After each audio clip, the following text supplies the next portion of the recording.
Hello everyone, welcome to Sri Bala Vantalu. ఈరోజు మన వీడియోలో రాత్రంతా పిండిని నానబెట్టే పని లేకుండా ఇన్స్టెంట్గా హెల్తీ దోశ రెసిపీస్ని ఈరోజు ప్రిపేర్ చేసుకుందామండి. సమ్మర్లో తప్పకుండా తీసుకోవలసిన హెల్తీ రెసిపీ. ఎప్పుడైతే లేట్ చేయకుండా మనం ప్రాసెస్లోకి వెళ్ళిపోదాం.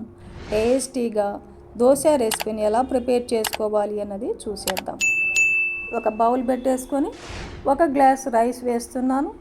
అదే గ్లాస్తో సగం గ్లాసు మినపగుళ్ళు వేసుకోవాలి. ఒక 1/2 టేబుల్ స్పూన్ మెంతులను కూడా వేసుకొని ఒక 2-3 సార్లు నీట్గా కడిగేసుకోవాలి. డ్రింకింగ్ వాటర్ వేసి 3 గంటల పాటు నానబెట్టేసుకుందాం. 3 గంటల తర్వాత మూత తీసి చూసామంటే బియ్యము మినపగుళ్ళు అన్నీ కూడా చాలా బాగా నానిపోయాయి. చూడండి, ఇప్పుడు మనము సొరకాయ దోశని ఈరోజు ప్రిపేర్ చేసుకుంటున్నామండి. ఇలా లేతగా ఉన్న సొరకాయని తీసుకొని ఇందులో నుంచి సగం సొరకాయని తీసుకుంటున్నాం. సొరకాయలో ఏమైనా విత్తనాలు ఉంటే తీసేసి పైన స్కిన్ కూడా తీసేసి చిన్న చిన్న పీసెస్గా కట్ చేసుకోవాలి.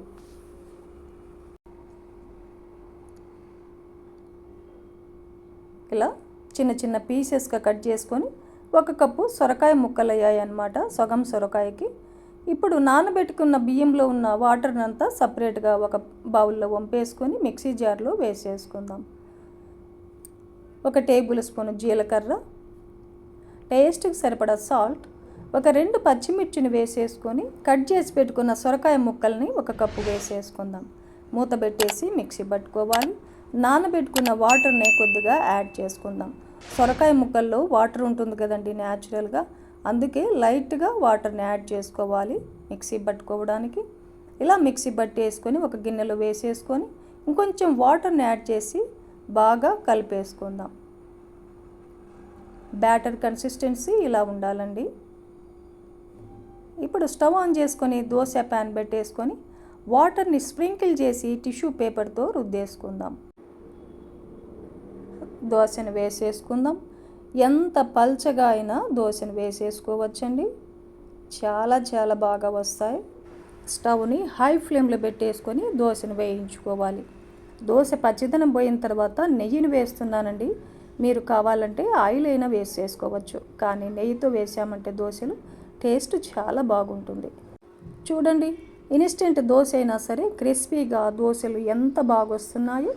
ఇలాగే వాటర్ని స్ప్రింకిల్ చేసి టిష్యూ పేపర్తో రుద్దేసుకుంటూ దోశ వేసేసుకొని దోశ పచ్చితనం పోయిన తర్వాత నెయ్యి కానీ ఆయిల్ కానీ వేసుకుంటూ దోశ ఒకవైపు వేగిన తర్వాత రెండవ వైపు దోశను తిప్పేసుకుంటూ ఇలాగే మనకు ఎన్ని కావాలంటే అన్ని హెల్దీ అయిన సొరకాయ దోశ రెసిపీస్ని ప్రిపేర్ చేసుకోవచ్చు.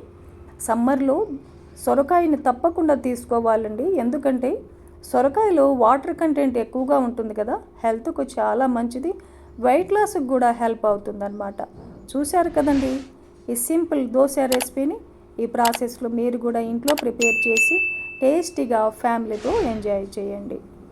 ఈ వీడియో నచ్చితే లైక్ చేయండి, షేర్ చేయండి, సబ్స్క్రైబ్ చేయండి. థ్యాంక్ యూ అండి.